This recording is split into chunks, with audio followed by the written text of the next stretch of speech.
저녁에 이렇게 시간이 있을 때마다 에스겔서 말씀을 계속 이렇게 전해왔습니다. 하나님께서 에스겔을 선지자로 세우시는 그런 이야기들을 우리가 계속 나누어 왔는데, 오늘 저녁에는 그 마지막 이야기를 이렇게 하려고 합니다. 여러분, 히브리서 11장 5절 6절 말씀을 읽어보면 믿음이 없이는 우리가 하나님을 기쁘시게 할 수 없다, 그렇게 말씀하고 있습니다. 믿음으로 에녹은 죽음을 보지 않고 옮겨졌으니 하나님이 그를 옮기심으로 다시 보이지 아니하였느니라. 그는 옮겨지기 전에 하나님을 기쁘시게 하는 자라 하는 증거를 받았느니라. 믿음이 없이는 하나님을 기쁘시게 하지 못하나니 하나님께 나아가는 자는 반드시 그가 계신 것과 또한 그가 자기를 찾는 자들에게 상 주시는 이심을 믿어야 할지니라, 그렇게 말씀하고 있습니다. 그래서 우리가 믿음이 있어야지 하나님을 기쁘시게 할 수 있는 자가 되고, 하나님을 기쁘시게 하는 자가 되어질 때에 하나님으로부터 은혜도 누리고 큰 복을 받게 되어지는데, 믿음의 중요성을 이야기하고 있습니다. 그런데 이 믿음이 이렇게 중요한데 이 믿음이 어디에서 나오느냐 하는 것이죠. 로마서 10장 17절, 우리가 아주 잘 아는 말씀인데, 로마서 10장 17절 말씀에 의하면 이 믿음은 들음에서 나오고, 무엇을 들으면서 이 믿음이 나오냐면 하나님의 말씀으로부터 나온다고 이야기하고 있습니다. 그러므로 믿음은 들음에서 나며 들음은 그리스도의 말씀으로 말미암았느니라. 우리가 지금 이 에스겔 선지자를 하나님께서 선지자로 세우시고 그 배역한 이스라엘 족속에게 말씀하게 하시는 것을 우리가 읽어가고 있는데, 우리가 이 본문을 우리에게 왜 중요하냐면은 하나님의 말씀이야말로 우리의 신앙생활에 있어서 핵심에 있기 때문입니다. 이 말씀을 들어야지 우리가 믿음이 생기게 되어지고, 그 믿음이 있어야지 하나님을 기쁘시게 할 수 있기 때문에 우리 속에 하나님의 말씀이 어떤 자리매김을 해야 되고, 또 교회 공동체 가운데 말씀 사역이 어떤 자리를 잡아야 되는지를 우리가 아는 것은 굉장히 중요한 것입니다. 종교개혁자였던 칼빈은 참된 교회에 관한 이야기를 했습니다. 어떤 교회가 참된 교회인가?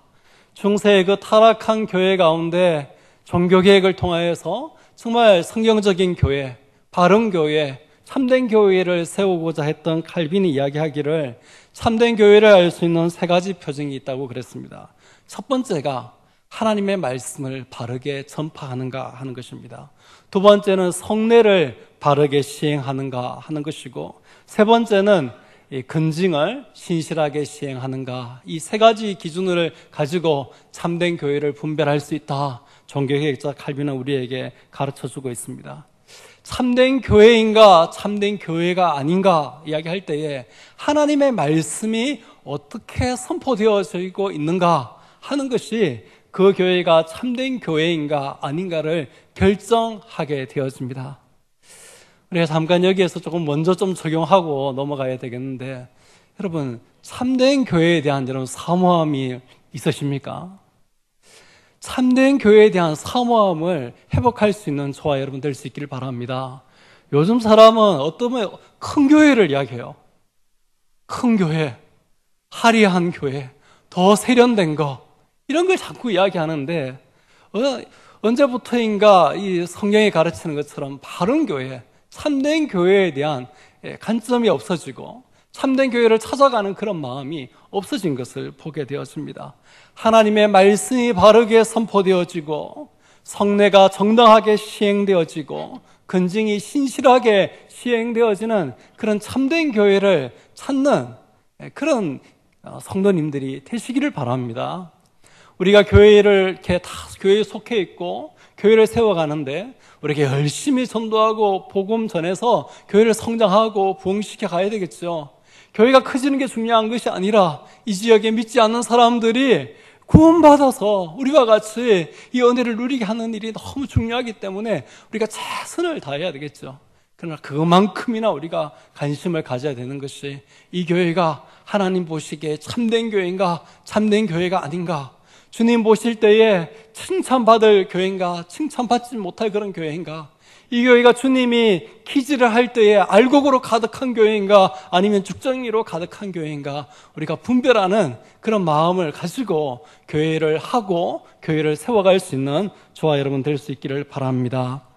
말씀 사역이 제대로 이루어지는 것은 한 사람이 제대로 믿음의 사람이 되고 하나님을 기쁘시게 하는 사람이 되는데도 굉장히 중요하고, 그 교회가 정말 교회다워지고 하나님께 칭찬받는 교회가 되어지고 참된 교회가 되는 데 있어서도 결정적인 요인이라는 것입니다. 그래서 하나님께서 이 패역한 시대 가운데 패역한 백성을 위하여서 사역하도록 에스겔을 이렇게 세우는 이 이야기는 남의 이야기가 아닌 것입니다. 어떻게 하면 우리 가운데 말씀이 제자리를 잡을까?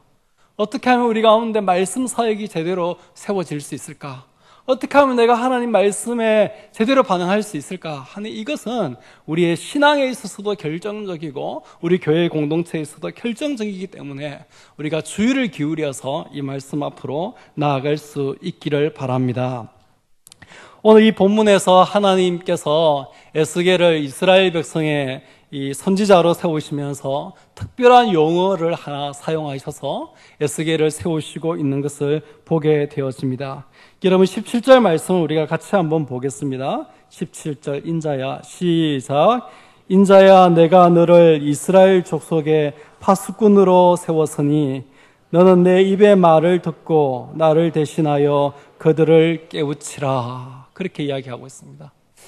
하나님의 교회 가운데 말씀 맡은 사역자들은 파수꾼이 되어야 한다 하는 것입니다. 여러분, 우리의 귀에 하나님의 말씀을 우리가 듣고 우리가 하나님 말씀을 받을 때에 그 말씀을 파수꾼이 우리에게 전달해주는 그런 말로 들을 줄 알아야 한다 하는 것입니다.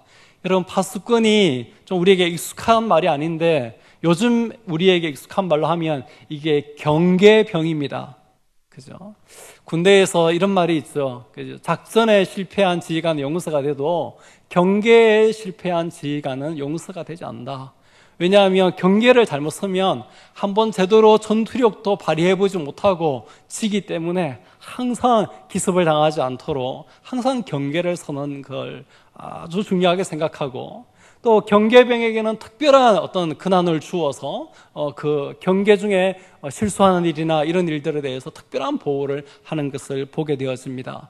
그래서 이 경계병이 경계를 쓰다가 적이 오면은 적이다 하고 그렇게 외치는 그런 역할들을 하게 되어지고, 그 이야기를 듣고 이제 부대가 일어나서 적을 대비할 수 있도록 하는 모든 일들을 하게 되어집니다.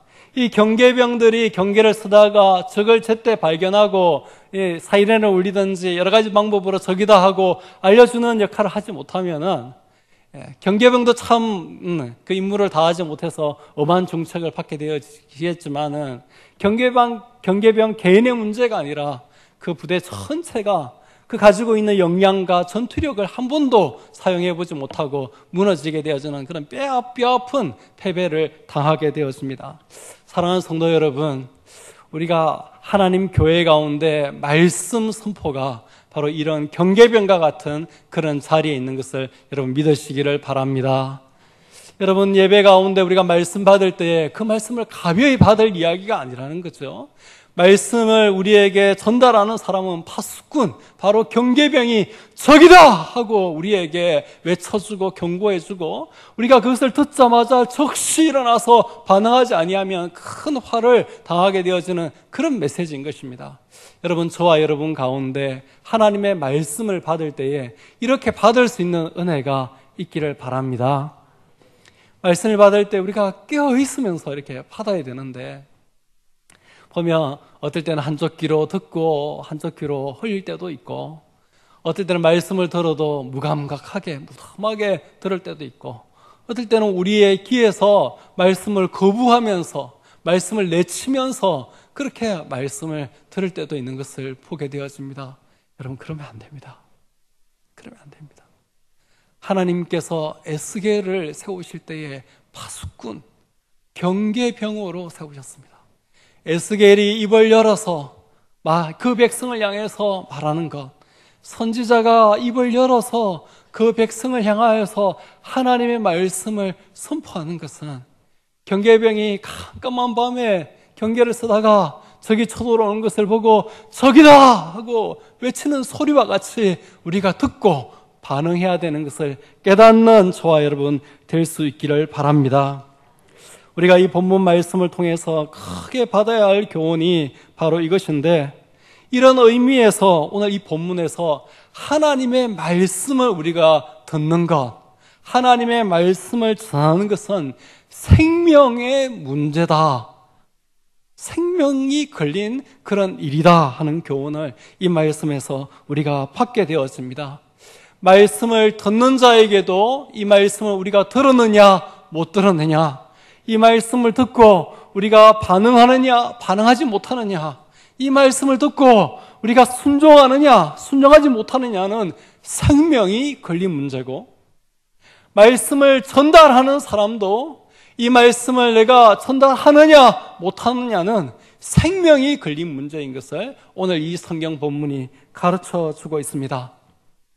어떤 악인이 있을 때에 파수꾼으로 세움받은 선지자가 그를 향하여서 그의 악함을 지적하고 그의 죄악을 지적해야 된다는 것이죠. 그래서 그 지적을 듣고 그 사람이 돌이켜 회개하면 그 사람은 살게 되는 것입니다. 생명의 문제인 것이죠. 그 사람이 그것을 듣고도 돌이키지 않으면 그 사람은 죽게 되는 것입니다. 생명의 문제인 것이죠. 그런데 만약에 파수꾼된 자가 그 사람을 향해서 그것이 죄라고 악이라고 말하지 않으면 하나님께서 그 피를 그 파수꾼된 선지자에게서 찾겠다고 하심으로 이것은 말씀을 전하는 자에게도 생명의 문제인 것입니다. 여러분, 아까 경계병 이야기로 다시 돌아가서 경계병이 제대로 경계를 안 서다가 적이 들어오는 것을 보지 못하고 제때에 적이다 말해주지 못하면 그 사람은 그 책임을 면할 수 없습니다. 생명의 문제일 것이죠. 경계병이 외치는 이야기를 듣고 반응하느냐 반응하지 못하느냐는 나머지 사람들에게도 역시 생명의 문제인 것과 마찬가지로 오늘 성경 본문이 그렇게 이야기하고 있습니다. 이 말씀을 전하는 사람에게도 이것은 생명의 문제요, 이 말씀을 듣는 자에게도 이것은 생명의 문제다, 그렇게 이야기하고 있습니다. 악인뿐만 아니라 의인이 있는데 그 의인을 향하여서 파수꾼 되어진 선지자가 제대로 잘 가르쳐서 그 사람이 계속 의의 길로 가면 그 사람은 살 거라는 거죠. 그런데 그 의인을 제대로 가르치지 않고 깨우치지 않아서 그 사람이 그 의에서 돌이켜서 악의 길로 가면 그 사람이 이전에 많은 의를 행했다 할지라도 그가 돌이켜 행하는 그 악을 인하여서 그가 죽고 심판당하게 될 것이다 이야기하고 있습니다. 의인에게도 이 말씀은 생명의 문제이고 의인에게 말씀 전하는 자에게도 이것 또한 생명의 문제인 것입니다. 의인을 네가 깨우치지 아니하면 그 핏값을 내가 너에게서 찾겠다, 그렇게 이야기하고 있습니다. 여러분, 하나님의 말씀은 우리의 생명이 걸린 문제인 것을 깨닫는 저와 여러분 될 수 있기를 바랍니다. 에스겔 선지자가 외치는 이 메시지뿐만 아니라 이 땅에 인간의 몸을 입고 이 땅에 오신 말씀이신 예수 그리스도, 그분 앞에 우리가 어떻게 반응하느냐 마느냐도 생명의 문제입니다. 요한복음의 1장에서 이야기하기를 예수님을 태초부터 계셨던 말씀으로 이야기하면서 이 말씀이 우리에게 빛이 된다는 것을 이야기하면서 그 속에 사람들의 생명이 있다, 그렇게 이야기했습니다. 이 땅 인간의 몸을 입고 이 땅에 오신 말씀이신 예수 그리스도에게 우리가 어떻게 반응하느냐, 이것은 생명의 문제이라는 것입니다. 그를 영접하는 자에게는 사망과 죽음의 권세에서 벗어나서 영생을 얻게 되어지고 하나님의 자녀가 될 것이다 하는 것이 요한복음 1장과 3장의 핵심 메시지입니다. 그 생명 되신 말씀이신 예수 그리스도를 받아들이지 아니하면 멸망을 당할 것이다 하는 것이 이 복음서의 핵심 메시지인 것입니다. 여러분, 우리 안에 이 생명의 문제인 이 말씀, 생명의 가치를 가진 이 말씀, 우리가 그것을 잊어버리고 있는 것은 아닌지 오늘 이 밤에 우리 자신을 깨울 수 있기를 바랍니다. 이 이야기가 어디 학교 가면 선생님이 일러주는 그런 이야기가 아니라는 거죠. 인생을 조금 더 산 인생 선배가 우리에게 들려주는 교훈, 이런 게 아니라는 것입니다. 이것은 하나님의 말씀이고, 이것은 참고가 되는 그런 말씀이 아니고, 들어도 좋고 안 들어도 좋고 그런 말씀이 아니고, 들으면 조금 유익한 그런 말씀이 아니라 우리가 사느냐 죽느냐 여기에 달렸다. 성경이 우리에게 이야기하고 있습니다. 여러분, 저와 여러분 안에 말씀에 대한 생각들, 기대들이 많이 낮추어져 있는 것을 오늘 이 밤에 이 메시지 앞에서 다시 회복할 수 있기를 바랍니다. 말씀은 생명의 문제이구나. 교회 안에 오랜 세월 동안 흘러오는 가운데 하나님 말씀에 대해서 전통적으로 가르치는 게 뭡니까? 하나님 말씀은 양식이라는 거죠. 여러분, 밥을 오랫동안 안 먹으면 아무리 건강한 사람도 죽게 되어 있습니다. 비쩍 마르고는 건강이 나빠져서 죽게 되어 있습니다. 여러분, 말씀은 생명의 문제인 것을 깨닫는 저와 여러분 될 수 있기를 바랍니다. 우리가 말씀을 읽느냐 읽지 않느냐, 말씀을 배우느냐 말씀을 배우지 않느냐, 말씀을 듣느냐 말씀을 듣지 않느냐, 말씀에 순종하느냐 순종하지 않느냐, 이건 생명의 문제다. 여러분 마음속에 오늘 그렇게 깨달으시고 여러분 마음속에 그런 결단이 있기를 예수님의 이름으로 축복드립니다. 계속되어지는 이 말씀 가운데 우리가 받아야 할 두 번째 교훈이 있다면, 선지자의 사명은 하나님의 말씀을 듣고 하나님을 대신하여서 그 말씀으로 사람들을 깨우치는 데 있다 하는 그 교훈을 우리가 받아야 되겠습니다. 16절부터 21절 말씀까지를 천천히 읽어보면 그 내용이 다 그것입니다. 여기 특별히 이 16절 17절에 보면 7일 후에 여호와의 말씀이 내게 임하여 이르시되, 인자야 내가 너를 이스라엘 족속의 파수꾼으로 세웠으니 너는 내 입의 말을 듣고 나를 대신하여 그들을 깨우치라. 여러분, 설교자의 자기 인식, 설교자의 위치가 어디인지를 정확하게 가르쳐 줍니다. 하나님의 입의 말을 듣고 하나님을 대신해서 그 말씀으로 백성을 깨우치는 게 말씀 맡은 사역자들의 위치라는 것입니다. 하나님의 입의 말씀을 듣고 하나님을 대신하여서 그 백성을 깨우치는 자리에 있다는 것입니다. 그래서 말씀 맡은 자들이 정말 귀를 기울여서 하나님의 입에 말씀을 들으려고 애를 써야 되겠고, 가르칠 때에 사사로이 가르치지 않고 내가 지금 하나님을 대신했다 하는 무거운 책임감을 가지고 권위를 가지고 가르치고 전해야 되겠고, 최선을 다해서 그 백성들이 이해하고 깨달을 수 있도록 그렇게 가르쳐야 되겠습니다. 말씀을 듣는 사람도 그냥 목사님이 말씀하시는가 보다 하는 게 아니고, 목사님이 자기 지식으로 자기 배운 거 가지고 이야기하는 것보다 그런 게 아니고, 사람을 보는 것이 아니라 그 입의 말을 선지자에게 듣게 해서 선지자로 하여금 하나님을 대신해서 그 말씀을 가지고 백성을 깨우치는 그런 자리에 말씀 사역자들이 서 있는 줄 알고, 하나님을 대신하여서 지금 말씀하시는구나. 여러분, 그렇게 하나님의 말씀을 받을 수 있는 저와 여러분이 될 수 있기를 바랍니다. 우리가 이 부분에서 오해하면, 우리가 착각하면 큰 실수하게 되어집니다.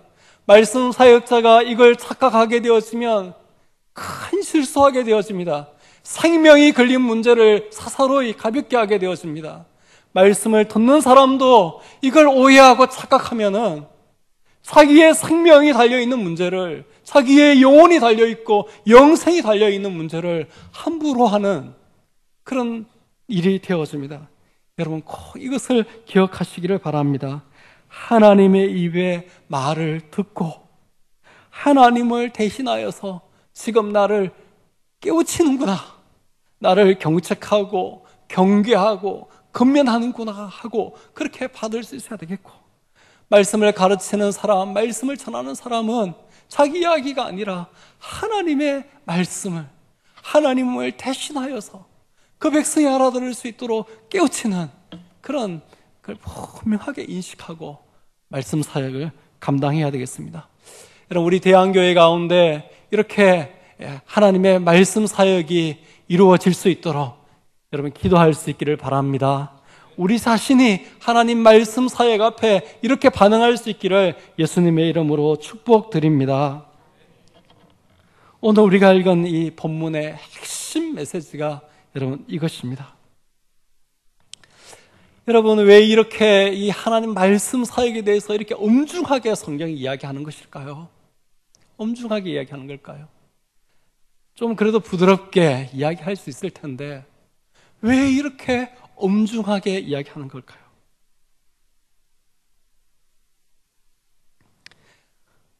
생명의 문제이기 때문이다. 이미 대답을 드렸고, 다른 한 가지 이유는 지금 에스겔이 사역하고 있는 이 시대의 이 백성 말입니다. 패역하여서 하나님을 거역하고 하나님의 말씀을 듣지 않고 있고, 그들의 그 불순종과 패역함을 인하여서 나라가 국군이 기울여 망하고 사람들이 포로로 끌려가서 온 세상 가운데 흩어지고 있는 그런 시대에 살고 있습니다. 엄청난 위기인 것이죠.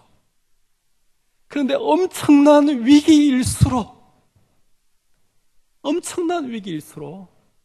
바른 말씀 사역이 필요하고 바른 말씀에 대한 반응이 필요하다는 것입니다.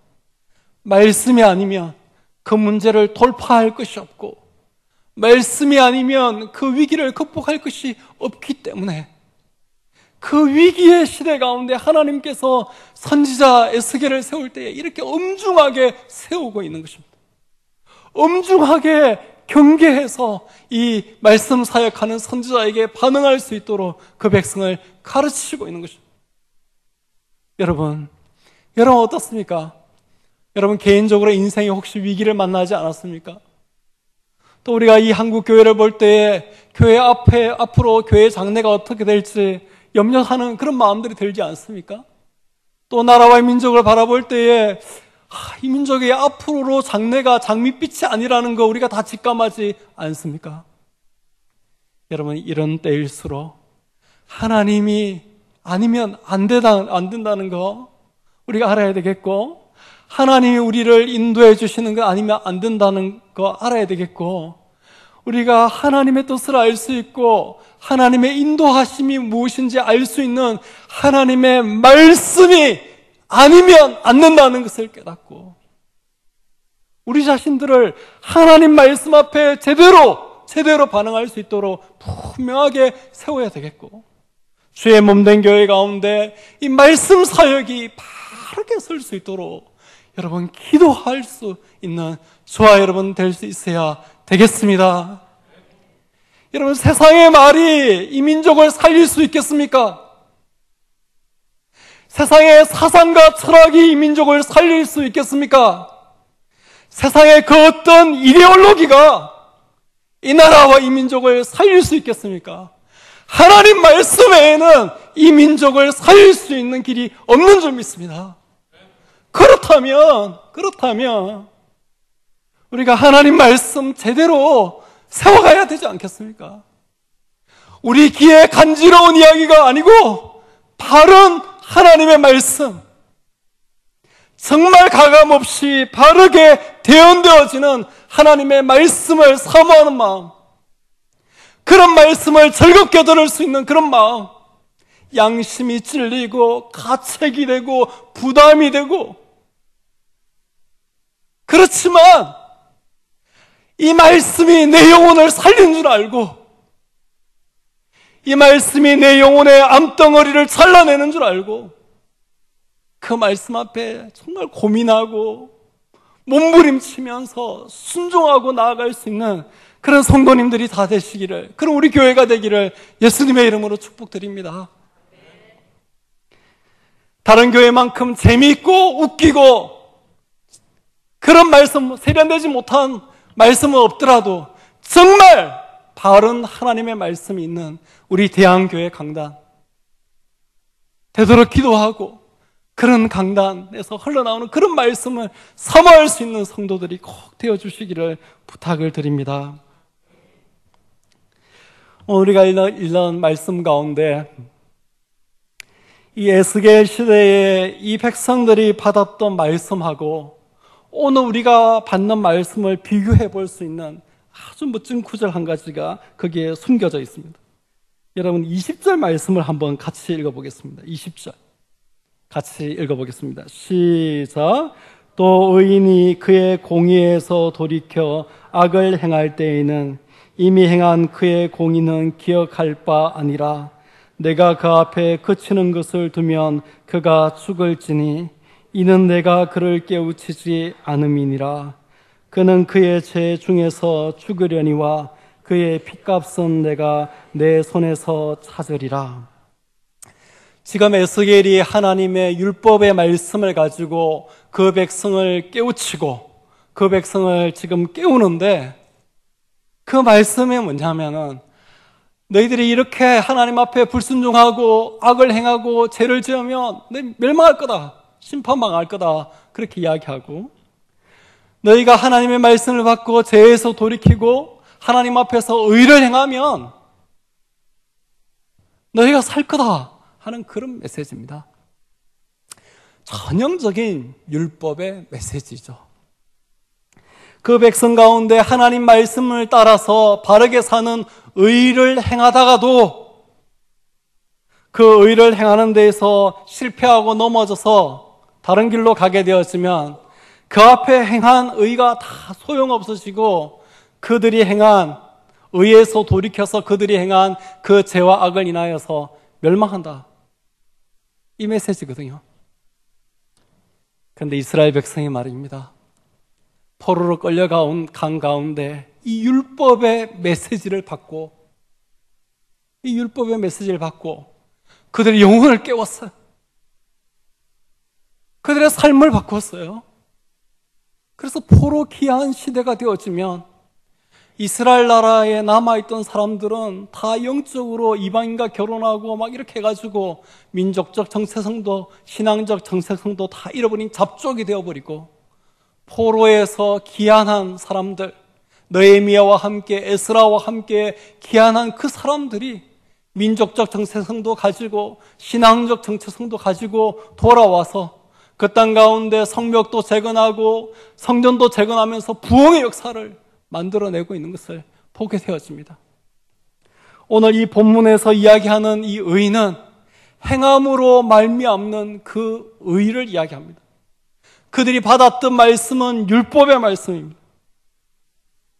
그런데 여러분, 우리는 율법의 말씀을 받은 것이 아니라 말씀이신 예수 그리스도께서 인간의 몸을 입고 이 땅에 오셔서 우리에게 전해주신 하나님 나라의 복음의 말씀을 우리가 받고 있다 하는 것이죠. 요한이 그 육신을 입고 이 땅에 오신 예수님을 보고 그 속에 은혜와 진리가 충만하다가 그랬고, 우리가 다 그의 충만한 데서 받으니 이것은 은혜 위에 은혜다, 그런 고백을 했던 말씀을 우리가 받는 것입니다. 그리고 이 복음 가운데는 하나님의 새로운 의가 나타나게 되어지는데, 로마서 1장 17절 말씀처럼 복음에는 하나님의 의가 나타나서 믿음으로 믿음에 이르게 하나니 기록된 바 오직 의인은 믿음으로 말미암아 살리라 함과 같으니라. 여러분, 우리가 받은 말씀은 지금 에스겔 시대에 이 백성이 받은 말씀하고 다릅니다. 저들은 구약밖에 받지 못했지만, 그것도 완성되어지지 못한 구약밖에 받지 못했지만은 우리는 완성되어진 하나님의 말씀을 받고 있습니다. 저들은 복음을 받지 못한 옛 언약에 속한 사람이었지만은 우리는 복음을 받은 새 언약 아래에 있는 사람들입니다. 우리에게는 더 놀라운 가능성이 있는 것이지요. 구약의 일부분의 말씀만 받은, 말씀의 한 조각만 받은 사람들이 그 말씀을 가지고 자기들을 깨울 때에 자기들 안에 회복이 일어날 뿐만 아니라 민족적, 국가적인 회복이 일어났다면, 완성되어진 하나님의 말씀을 받고 말씀이신 하나님께서 친히 이 땅 위에 오셔서 우리에게 전달해 주신 하나님의 나라의 복음의 말씀을 받은 우리가 그 말씀 믿고 그 말씀 순종하고 그 말씀 따라서 살아갈 때에 얼마나 더 놀라운 역사들을 만들어내고 얼마나 더 놀라운 은혜와 축복을 누리고 얼마나 더 놀라운 하나님 나라 일들을 할 수 있을는지 여러분 상상을 해보시기를 바랍니다. 여러분, 구약의 이스라엘 백성이 하나님과 옛 언약을 맺었는데 그 언약에 실패했잖아요. 실패했던 그 옛 언약을 붙잡고도 이런 역사를 만들어냈다면 결코 실패하지 아니할 이 새 언약, 영원한 언약을 붙던 우리에게는 더 놀라운 가능성이 있는 줄 믿습니다. 여기에 이 백성들이 삶을 돌이켜서 자기들의 행함으로 만들어낸 그 의는 의로 나아가다가도 실패할 수 있지만 우리가 예수 그리스도를 통해서 받게 되어진 우리의 의, 복음을 통하여서 우리가 받게 되어진 이 의는 실패하지 아니하는 의입니다. 우리의 연약함에도 불구하고 우리의 실패에도 불구하고 흔들리지 아니하는 그런 의입니다. 여러분, 그런 의가 저와 여러분 속에 숨쉬고 있는 것을 믿으시기를 바랍니다. 우리가 붙드는 하나님의 말씀 속에 그런 하나님의 의가 숨겨져 있는 것을 믿으시기를 바랍니다. 우리가 그 의로 제대로 하나님 말씀대로 살아갈 수 있도록 보혜사 성령이 그 말씀과 더불어 우리 속에 역사하시고 보혜사 성령께서 성전된 우리의 육체 가운데 내주하시는 것을 믿음 가운데 바라보시기를 바랍니다. 여러분, 그것을 바라보고 말씀에 집중하고 말씀을 붙들고 한번 승부를 낼 수 있는 그런 귀한 성도님들 다 되시기를 바랍니다. 신앙의 연수가 지나가면서 우리가 쉽게 빠질 수 있는 그런 것 중에 한 가지가, 처음에는 말씀을 절대적인 것이라고 생각하고 받고 믿다가 신앙생활의 연수가 더해지면서 성경은 그런데 세상 살아봐라 어디 그렇더나, 말씀의 근위는 점점점 내려오고 우리의 인생 경험은 점점점 그 근위가 높아져가지고 말씀이 말해도 내 인생 경험이 다르게 이야기하면 말씀을 붙드는 것이 아니라 인생 경험을 붙드는 거죠. 우리 안에 이런 것들이 있습니다. 이런 것이 있습니다. 신앙생활 하는데도 마찬가지입니다. 신앙생활이 하나님 말씀대로 해야 될 것 같은데 이것도 신앙생활 해본 경험이 있잖아요. 교회 생활 해본 경험이 있고 교회에서 봉사해본 경험이 있고 하는 그 경험이 우리를 이끌어간다고요. 날마다 말씀 앞에서 우리를 돌아보고 나의 생각을 돌아보고 나의 경험을 돌아보고 말씀으로 깨트리고 말씀으로 재조정하고 말씀으로 바로 해서 계속 말씀으로 안 나가고 신앙의 연수가 많아지면 우리가 신앙생활 안에서 우리가 조금 경험했던 이 경험 붙들고 신앙생활 할 수가 있습니다. 여러분, 이거 깨트려야 합니다. 하나님의 말씀은 영원한 것이고 우리의 경험은 영원하지 않습니다. 하나님의 진리는 절대적이지만은 나의 지식은 이 시간과 이 공간 안에 제약되어 있는 그런 것에 불과합니다. 여러분, 이것을 꼭 깨달으시고 우리 대한교회 가운데 말씀의 부흥을 한번 새롭게 일으켜 보십시다. 원래 표어도 그렇고 이번 주간에 우리 특세도 그렇고 다음 주에 부흥 사경에도 그렇습니다. 우리 안에 말씀의 새로운 부흥을 일으키는 그런 귀한 성도님들 다 되시기를 예수님의 이름으로 축복드립니다. 우리가 말씀 받기 전에 이번 주간에 우리가 특별히 기도하는 그런 시간들 가지고 있는데, 여러분 새벽에 특세에 많이 나오십시오. 말씀 받는 게 그저 내가 이해력이 좋다고, 내가 총명하다고 잘 받아지는 게 아니고 이게 영적인 일 아닙니까? 기도해서 성령으로 우리의 묵은 밭들을 기용하고 우리 마음에 굳은 딱딱한 것들을 깨트려야 되지 않겠습니까? 우리가 지난번에 에스겔 말씀처럼 마음이 굳고 그저 딱딱해져 있는 그런 백성이 우리 되지 않도록 이번 한 주간 여러분 열심히 나와서 기도하십시다. 우리의 묵은 마음밭들이 기경되어질 수 있도록. 그래서 하나님의 말씀을 잘 받아서 뿌리 내리게 하고 자라게 하고 열매 맺게 할 수 있도록 여러분 열심히 기도하고, 또 다음 주 부흥 사경회 때 열심히 하나님 말씀 받고, 부흥 사경회 때뿐 아니라 매주일마다 우리가 하나님 말씀의 부흥이 우리 속에 새롭게 일어날 수 있기를 예수님의 이름으로 축복드립니다.